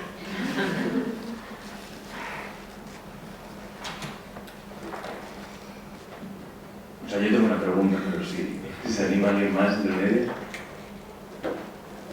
Bueno, pues muchas gracias a las dos. Yo quería que le dierais un poco más de vueltas a una cosa que ha estado saliendo ya y que quería concretar, aterrizar un poco en vuestros 2 libros, que es esto a raíz de lo que habéis contado, ¿no? De narrarse uno mismo, pero también narrar el contexto. Un término que empleamos mucho, ¿no? Al hablar de la precariedad y la narración también es la desorientación, la orientación, la desorientación.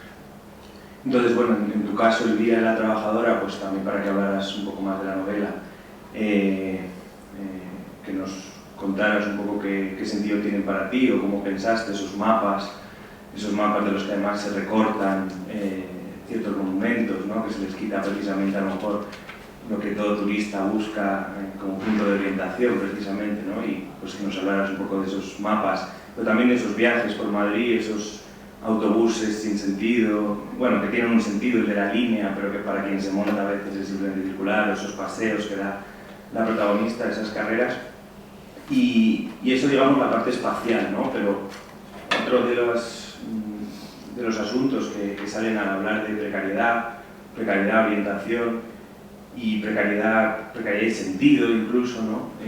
Una de las cosas que salen siempre y que ha salido en este ciclo muchas veces, ¿no? Y que habéis mencionado también vosotras, pues bueno, está por una parte digamos, la imposibilidad de trazar una narrativa a futuro, unas aspiraciones, unos proyectos, pero también, y esto más para ti, Cristina,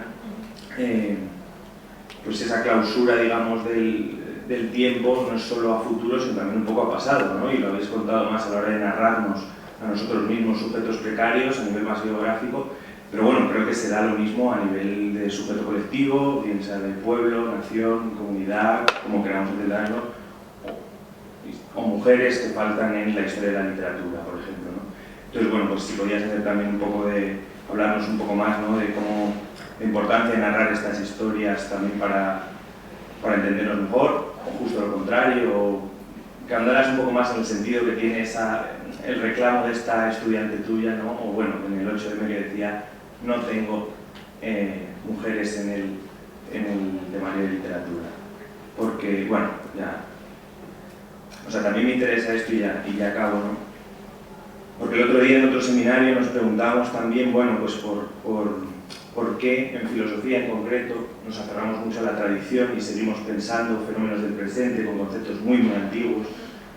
Entonces, más allá de contextualizarlos, como decíais las dos, ¿no?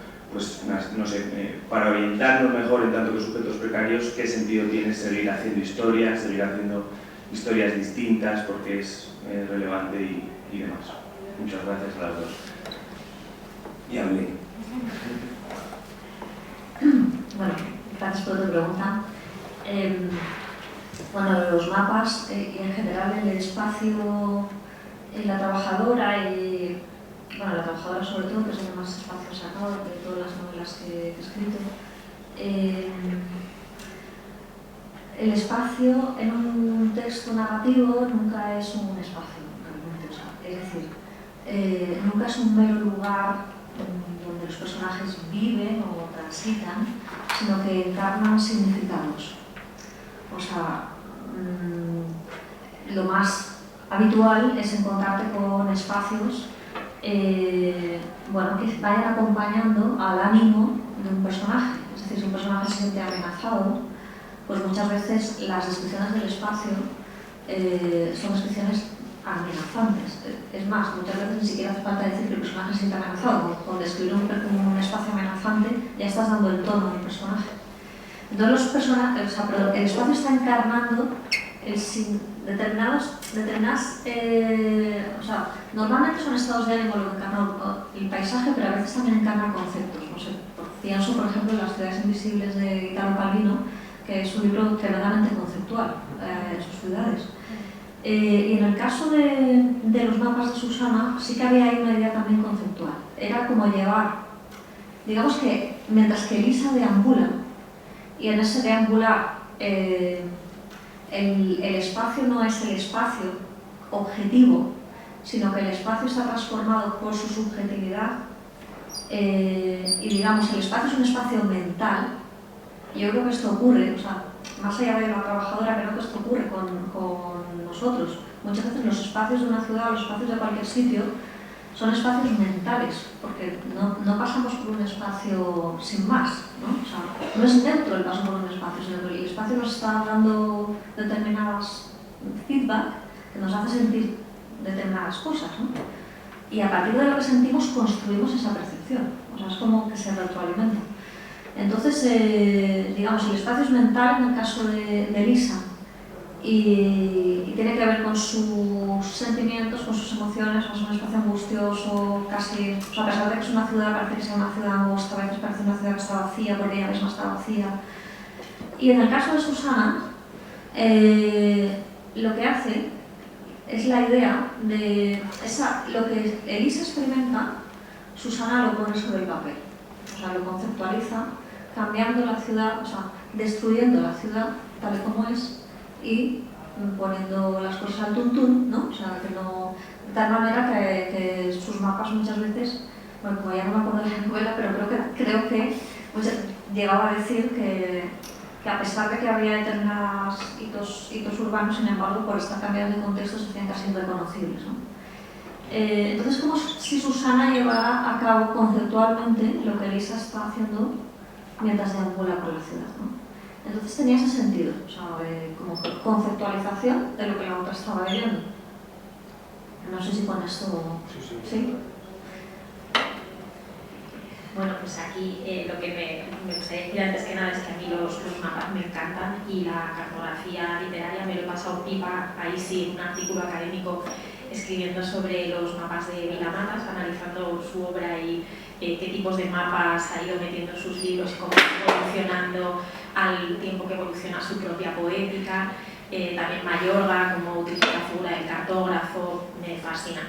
Y por eso me ha encantado todo lo que haces en el libro con los mapas, que yo digo, esto es art brut, claramente, ¿no? Como estos mapas no solamente cambiados de contexto los elementos, sino las proporciones, ¿no? Que también es un juego de extrañamiento, ¿no? Cuando vemos lo que reconocemos de un tamaño, lo vemos de otro, y bueno, esa parte me ha encantado. Y he sentido incluso envidia, porque he de reconocer que yo en un principio quería haber usado los mapas en mi propio libro.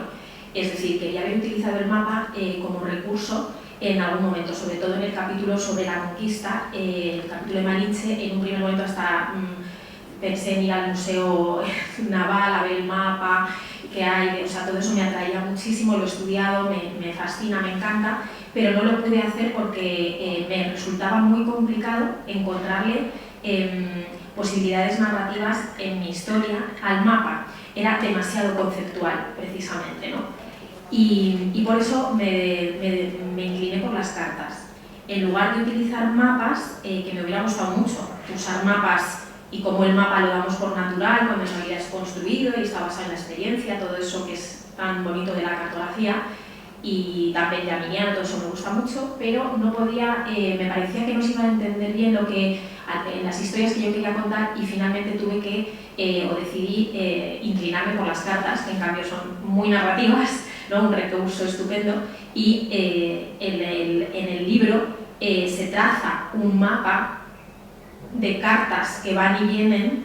Utilizo un poco la metáfora de Emily Dickinson, que decía que las cartas eran como ángeles que van y vienen. Entonces las cartas circulan y circulan de maravilla, y ahí, como aquí tenemos alumnas que trabajan sobre lo epistolar, dices, claro, o sea, por eso la literatura y la novela nace de la mano de lo epistolar, porque es que funciona de maravilla la carta como recurso y como elemento de intriga, va y vuelve, une lo distante, y en ese sentido pues me servía un poco como mapa de relaciones, como las cartas, los mensajes que enviamos, ¿no?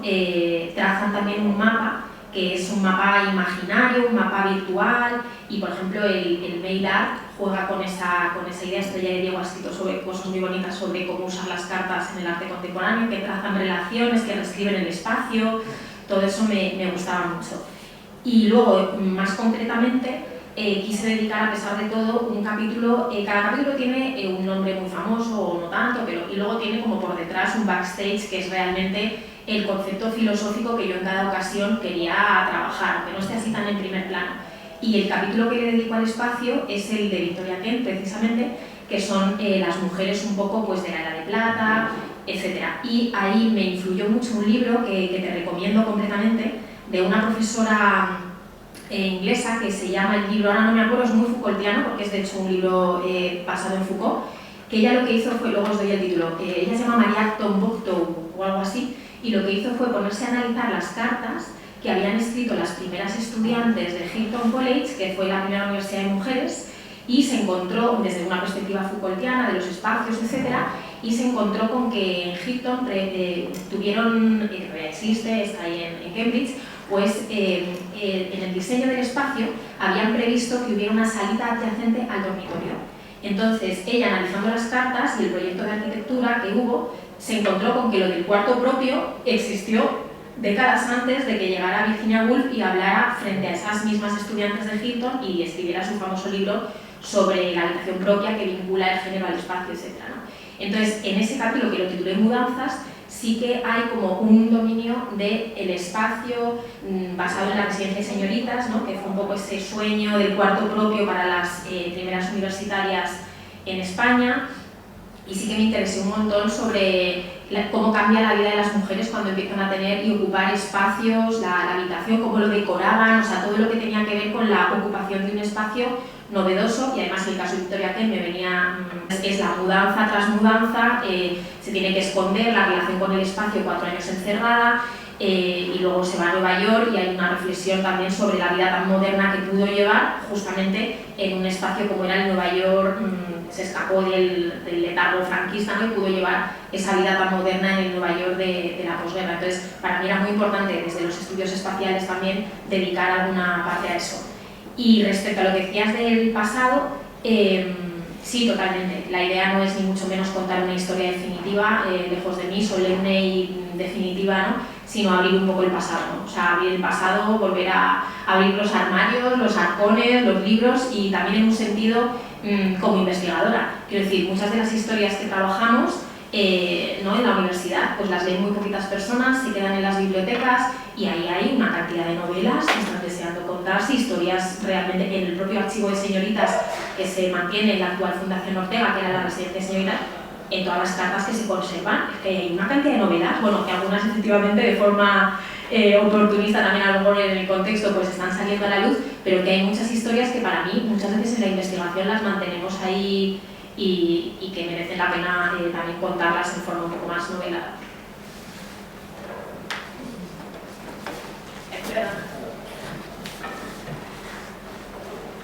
Bueno, muchísimas gracias.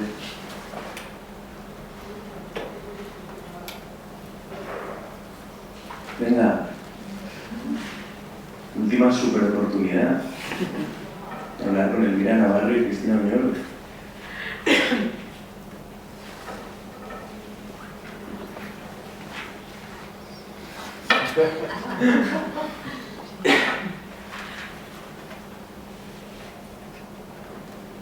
Bueno, yo no me resisto a una última.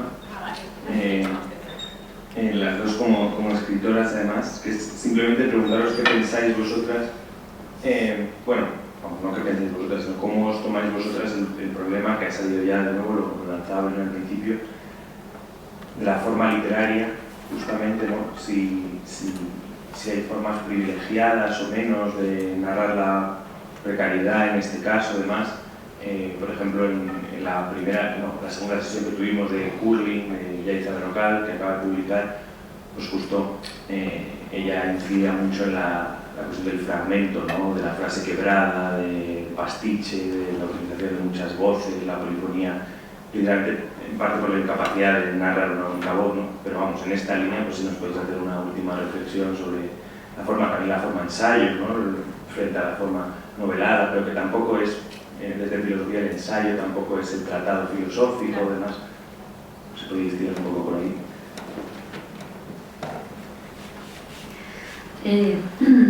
Bueno, claro, en la escritura la forma lo es todo, quiero decir, la forma es el contenido. Entonces, o sea, yo lo que creo, más allá de si ahora mismo hay una forma o formas que están acercando más, ¿no? Siempre, bueno, a mí siempre me viene a la cabeza una frase de Marguerite Duras, que no me acuerdo dónde la leí, pero no sé, un artículo que ella escribía en prensa, y Marguerite Duras decía algo así como que aunque ya estuviera todo contado, que era necesario volver a decir. Y era necesario volver a decir porque cada época necesita narrarse de una determinada manera. Es decir, está todo contado, pero no cualquier forma vale para cada época. Algo así venía a decir Marguerite Duras. Entonces, yo creo que ahora mismo es muy difícil tener distancia suficiente y seguramente no creo que haya una sola forma de narrar la precariedad. O sea, creo que puede haber, porque si no sería terrorífico. O sea, finalmente los libros que contaran eso serían muy parecidos. Pero sí que es cierto que o sea, yo lo que te puedo decir sobre la forma es que rara vez se puede imponer. Yo recuerdo, antes de la novela de la crisis, antes de la crisis incluso, estaba una generación que se llamó Generación Nocilla, no sé si os suena, que hubo muchísimo debate sobre las formas, ¿no? Porque, bueno, eran casi todo hombres, los integrantes de la Generación Nocilla, sobre todo los que fueron más teóricos, decían que en ese momento en España se estaban haciendo fórmulas decimonónicas que eran incapaces de reflejar lo que estaba, de reflejar, digamos, lo real, el presente, etcétera, etcétera. Y ahí sí que hubo toda una serie como de preceptiva de cómo se tenía que narrar en el siglo XXI, ¿no? Y en esa preceptiva se llegaba a decir, por ejemplo, bueno, ya no tiene sentido narrar espacios porque ya tenemos el Google Maps con el muñequito de Google Maps, ¿y para qué vas a narrar un espacio si te puedes ir al muñequito? Es decir, se llegó al absurdo a base de pensar de una manera muy... No digo que... O sea, a mí me gustan, algunos autores de Generación Nocilla me gustan mucho, pero hicieron una aportación muy interesante, pero también se dijeron muchas chorradas. Y se dijeron muchas chorradas con respecto a la forma, precisamente porque se estaba buscando de qué manera narrar el siglo XXI, como si hubiera una manera por encima de otra de narrar el siglo XXI, con lo cual se condenó el psicologismo, la linealidad, todo lo que no fuera fragmentario, y finalmente no tenía mucho sentido eso, ¿no? O sea, ¿por qué? Porque cada historia que quieres contar precisa su propia forma. O sea, por ejemplo, pienso ahora mismo en Mariana Enríquez, no sé si habéis leído Nuestra parte de noche. Es una novela prácticamente de género, ¿no? Es decir, es una novela que a lo mejor hace 20 años hubiese sido apartada, ¿no? Y además ella obviamente tiene distintas maneras de narrar la novela, hay varios narradores, pero al mismo tiempo es una novela de alguna manera muy clásica, ¿no? Sin embargo, esa fórmula tan clásica se ha venido muy bien a narrar determinado tipo de cosas que están ocurriendo ahora, ¿no? Entonces es que no hay una forma, sino que la propia historia busca su forma. Tratar de imponerle una fórmula es traicionar un poco la esencia de la historia que estás intentando sacar adelante, porque no hay una fórmula estandarizada, o sea, si no sería una idiotez, y porque además la propia historia necesita esa forma. O sea, hay que escuchar el texto. O sea, a mí me gusta hablar de escuchar el texto, de estar atento al texto. ¿Qué necesita ese texto? No le puedes imponer, por más que se diga que ahora mismo tiene más sentido la fragmentariedad que la no fragmentariedad. Sin embargo, puede que yo necesite no fragmentar y que la mejor forma sea esa, ¿no? Entonces,